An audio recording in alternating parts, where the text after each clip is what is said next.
शब्द। तुझे भरोसा नहीं ना, तो फिर जा अपने कमरे में जाकर देख। तेरे पलंग के नीचे तुझे तेरी माँ की हड्डियां मिलेंगी। प्रभात दौड़कर अपने कमरे में जाता है और अपने पलंग के नीचे देखता है। वहां पर सचमुच एक कंकाल पड़ा हुआ था और उसके शरीर पर जो कपड़े थे वो प्रभात की माँ के थे। क्या बात है, आज तो आप सुबह से ही बहुत बिजी हैं। ऐसा क्या लिख रहे हैं? बस एक फैमिली की कहानी लिख रहा था। जैसे हमारी फैमिली है ना, तुम, माँ और मैं, लेकिन थोड़े अलग तरीके से, क्योंकि ये कहानी हॉरर है और इसमें जो आदमी है ना, मैंने उसकी बीवी को मार दिया है। मतलब कहानी में ऐसा लिखा है। और जानती हो, उसके बाद जो बीवी है ना, वो एक बुरी आत्मा बन जाती है। क्या बेटा, इस तरह की डरावनी कहानियां क्यों लिखता है तू? जानता है ना, हम जो सोचते हैं, जो लिखते हैं, हमारा दिमाग पूरा दिन वैसा ही होता रहता है। माँ, परेशान होने वाली क्या बात है? राइटर हूँ मैं, मेरा तो काम है कहानियाँ लिखना। और वैसे भी ये सिर्फ एक कहानी है माँ, कोई सच नहीं है। उसके बाद कुछ दिन बीत जाते हैं। एक रात प्रभात को अपने ऑफिस से लौटने में देरी हो जाती है। रात के लगभग 12 बजे हुए थे। प्रभात जैसे ही अपने घर पहुंचता है, उसने देखा कि उसकी पत्नी दुर्गा डाइनिंग टेबल पर उसका इंतजार कर रही है। आ गए आप? कब से आपका इंतजार कर रही थी। देखिए ना, खाना भी ठंडा हो गया है। अरे दुर्गा, आज तुमने अपने इतने लंबे लंबे बालों को खोलकर क्यों रखा है? तुम तो हमेशा अपने बाल बांध कर रखती हो। वो क्या है ना प्रभात, जब इंसान अपनी जिंदगी से मुक्त हो जाता है ना, तो उसे दूसरे सारे बंधन खोल देने चाहिए। इसलिए मैंने अपने बालों के बंधन भी खोल दिए। ये तुम किस तरह की बातें कर रही हो? तुम ठीक तो हो? मैं बिल्कुल ठीक हूँ प्रभात। अच्छा चलो खाना खाओ। वो क्या है ना दुर्गा, मुझे भूख नहीं है। ऑफिस में कुछ खा लिया था। कोई बात नहीं, मैं तुम्हारे लिए एप्पल काट देती हूँ, एप्पल खा लो। नहीं दुर्गा, मुझे नहीं खाना है, मेरा मन नहीं है यार। तभी अचानक से दुर्गा अपने हाथ में एक बड़ा सा चाकू लेकर प्रभात पर हमला कर देती है। प्रभात अपने आप को बचाने की कोशिश करता है। आज मैं तुझे नहीं छोड़ूंगी, तुझे अपने साथ लेकर जाऊंगी अपनी दुनिया में। ये क्या बोल रही हो तुम? तुम्हारा दिमाग खराब हो गया है। आखिर तुम हो कौन? दुर्गा अपनी गर्दन टेढ़ी करते हुए बोलती है। मैं दुर्गा हूँ, तुम्हारी पत्नी। ध्यान से देखो मेरी आंखों में। प्रभात बुरी तरह से डर जाता है और घबराहट में वो चाकू अपनी पत्नी के पेट में मार देता है। उसकी पत्नी की वहीं के वहीं मौत हो जाती है और उसकी चीख की आवाज सुनकर उर्मिला दौड़ते हुए बाहर आती है। ये तूने क्या किया प्रभात? तुमने अपनी पत्नी का खून कर दिया। लेकिन तू तो उसे बहुत प्यार करता था बेटा। तूने बहू को क्यों मार डाला? माँ, ये आपकी बहू नहीं थी, इसके अंदर कोई बुरी आत्मा घुसाई थी। मैं नहीं जानता ये सब कैसे हो गया, लेकिन वो मुझ पर हमला कर रही थी, मुझे मारने की कोशिश कर रही थी। माँ, मैंने कुछ नहीं किया। ये तूने क्या कर दिया बेटा? दुर्गा ने मुझे कहा था कि वो तेरी कहानी को उस कैरेक्टर की तरह एक्टिंग करके तुझे डराने की कोशिश करेगी।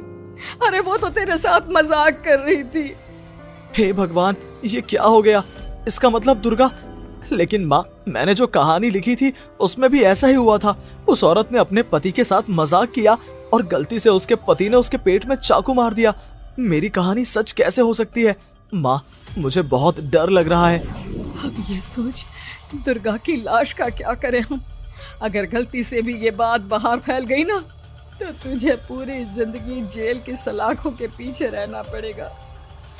एक काम करते हैं माँ, हम घर के पीछे वाले बगीचे में उसकी लाश को दबा देते हैं। अगर कोई पूछेगा तो कह देंगे कि उर्मिला अपने मायके गई और फिर एक दिन हम भी अचानक यहाँ से कहीं दूर चले जाएंगे।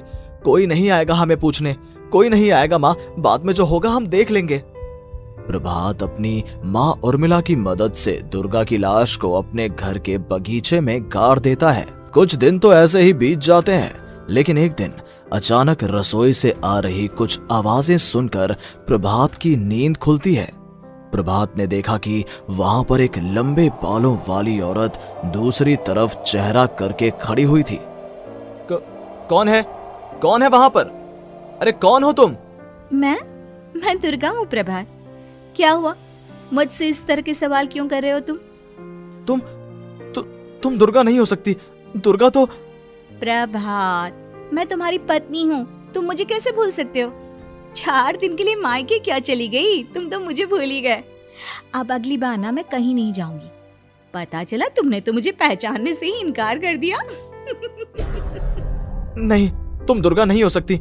तुम दुर्गा हो ही नहीं सकती। मैं जानता हूँ ये सब क्या हो रहा है। मैंने अपनी कहानी में लिखा था कि उस आदमी की पत्नी की मौत के बाद एक बुरी आत्मा उसका रूप लेकर उसके घर में आ जाती है। तुम वही हो ना? और अचानक से खूबसूरत दुर्गा का चेहरा काला पड़ जाता है।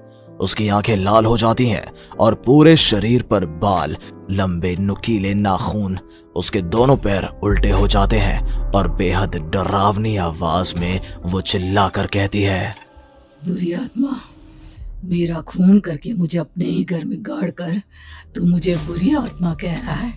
मैं तुझे छोड़ूंगी नहीं। और अचानक से प्रभात के घर में बेहद डरावनी आवाजें गूंजने लगती हैं। घर में चारों तरफ बहुत सारी बुरी आत्माएं नजर आने लगती हैं। प्रभात घबरा कर अपनी माँ को आवाज देता है, माँ कहाँ है आप? जल्दी आइए माँ, देखिए ना ये सब क्या हो रहा है। प्रभात ने देखा कि अचानक से उसकी माँ कमरे से दौड़ कर आती है। क्या हुआ प्रभात? और ये लोग कौन है? इन सब की गर्दन टेढ़ी क्यों है? इनके बाल खुले हुए। हाँ प्रभात, ये सब लोग तो मुझे मरे हुए नजर आ रहे हैं। हाँ माँ, ये सब लोग मरे हुए ही हैं और ये ठीक वैसा ही हो रहा है जैसा मेरी कहानी में हुआ था। लेकिन मेरी कहानी के हिसाब से तो आप भी। अचानक से उर्मिला का रूप बदल जाता है। वो भी एक डरावने साए की तरह बन जाती है और बेहद डरावनी आवाज में चिल्ला चिल्ला कर कहती है, मर गई तेरी माँ। जानता है, कल रात जब तू सो रहा था ना, तो मैंने उसके शरीर का सारा खून पी लिया। अब बस हड्डियां बची है उसके शरीर में। नहीं, ऐसा नहीं हो सकता। ऐसा बिल्कुल नहीं हो सकता। मेरी माँ नहीं मर सकती। तुझे भरोसा नहीं ना? तो फिर जा, अपने कमरे में जाकर देख। तेरे पलंग के नीचे तुझे तेरी माँ की हड्डियां मिलेंगी। प्रभात दौड़कर अपने कमरे में जाता है और अपने पलंग के नीचे देखता है। वहां पर सचमुच एक कंकाल पड़ा हुआ था और उसके शरीर पर जो कपड़े थे वो प्रभात की माँ के थे। माँ, अब मुझे कुछ करना पड़ेगा। लेकिन मेरी कहानी में लिखा था कि माँ की मौत मेरे हाथों से होगी, पर माँ तो पहले ही मर चुकी है और वो बुरी आत्मा मुझे भी मार देगी। नहीं नहीं, इससे पहले कि वो मुझे कुछ करे, मुझे उसका काम खत्म करना होगा। प्रभात अपने हाथ में बड़ा सा चाकू लेकर उस बुरी आत्मा पर हमला कर देता है जिसने प्रभात की माँ का रूप लिया हुआ था। और अगले ही पल वो नीचे गिर जाती है और उसके शरीर से खून बहने लगता है। ऐसा नहीं हो सकता। एक बुरी आत्मा के शरीर में तो खून होता ही नहीं है। तो क्या सच में मैंने अपनी माँ को मार दिया? लेकिन अभी कुछ देर पहले तो फिर वो कंकाल किसका है? और ये कौन है? मैं पागल हो जाऊंगा। और अपनी माँ की लाश, इसका मैं क्या करूं? लोग पूछेंगे तो मैं क्या जवाब दूंगा? तभी वहां पर दुर्गा का रूप लेकर जो आत्मा थी उसने प्रभात से कहा, गाड़ दे अपनी माँ को ले जाकर उसी जगह जहाँ तूने मेरा खून करके मुझे गाड़ दिया था। जा, चला जा। घबराया हुआ प्रभात पागलों की तरह अपनी माँ की लाश को लेकर बगीचे में गाड़ देता है। प्रभात की हालत पागलों जैसी हो जाती है। वो अपने आप को अपने घर में बंद कर लेता है। कहानी के हिसाब से तो आगे ये हुआ था कि कहानी लिखने वाले ने उन बुरी आत्माओं से डरकर आत्महत्या कर ली थी। तो क्या मैं भी मर जाऊंगा? क्या मैं भी आत्महत्या कर लूंगा? एक काम करता हूँ, मैं अपनी कहानी का अंत बदल देता हूँ। हाँ, ये मैंने पहले क्यों नहीं सोचा। मैं लिख दूंगा कि कहानी को लिखने वाला आत्महत्या नहीं करता, बल्कि कहीं दूर जाकर नए सिरे से अपनी जिंदगी शुरू करता है। यही सोचकर प्रभात ने अपनी लिखी हुई कहानी को बाहर निकाला और उसे पढ़ना शुरू किया। ये देखकर वो हैरान रह गया कि कहानी का क्लाइमैक्स तो किसी ने पहले ही बदल दिया था। ये क्या? इसमें तो लिखा हुआ है कि आखिर में उस लेखक की पत्नी और माँ दोनों बगीचे में जिंदा दफन थे। बुरी आत्माओं ने उनको कैद करके रखा था और वो लेखक अपनी माँ और पत्नी दोनों को जिंदा बाहर निकाल लेता है। लेकिन लेकिन ये सब लिख किसने दिया? प्रभात दौड़कर बगीचे में जाता है और वहां पर खुदाई करना शुरू कर देता है। प्रभात देखता है कि वहां पर लकड़ी के 2 बड़े संदूक हैं और उनके अंदर से आवाजें आ रही हैं। प्रभात, प्रभात बचा लो मुझे, अगर थोड़ी देर और हो गई तो वो मुझे छोड़ेगी नहीं। बेटा देखो, मैं इस बक्से के अंदर बंद हूँ, प्लीज मुझे बाहर निकालो, वो बुरी आत्मा किसी भी वक्त मुझे मार डालेगी। प्रभात वो दोनों बक्से बाहर निकालता है और अपनी पत्नी और माँ दोनों को आजाद करवा लेता है। लेकिन तभी वहां पर अचानक से एक बेहद डरावनी और खौफनाक दिखने वाली औरत आ जाती है। तुझे क्या लगा था इतनी आसानी से अपनी पत्नी और माँ को बचा लेगा? बस 5 मिनट और उसके बाद अमावस का चांद आसमान में आने ही वाला है। लेकिन तूने इन दोनों को बाहर निकाल लिया, अब तुझे मरना होगा। नहीं, मैं जानता हूँ मैं नहीं मरूंगा, और अब आगे क्या करना है ये भी मुझे पता है। प्रभात, ये बहुत खतरनाक है, हमें मार डालेगी प्रभात, चलो यहाँ से। नहीं दुर्गा, अब मुझे अच्छी तरह से पता चल चुका है कि इस बुरी आत्मा से हम कैसे पीछा छुड़वा सकते हैं। और इतना कहकर प्रभात अपने हाथ में पकड़ी हुई सिंदूर की थैली उस बुरी आत्मा के ऊपर उछाल देता है। कुछ ही देर में वो जमीन पर गिरकर राख में बदल जाती है। ये सब क्या हो रहा था बेटा? ये सब तुम्हारी लिखी हुई इस कहानी की वजह से हुआ है ना? नहीं माँ, पहले मुझे भी ऐसा ही लगा, लेकिन बाद में पता चला कि बरसों पहले हमारे इस बगीचे की जमीन के अंदर किसी को जिंदा गाड़ दिया गया था और बस उसी औरत की आत्मा हमें परेशान कर रही थी। उसी ने मेरे शब्दों में जान डालकर उस कहानी को जिंदा कर दिया था।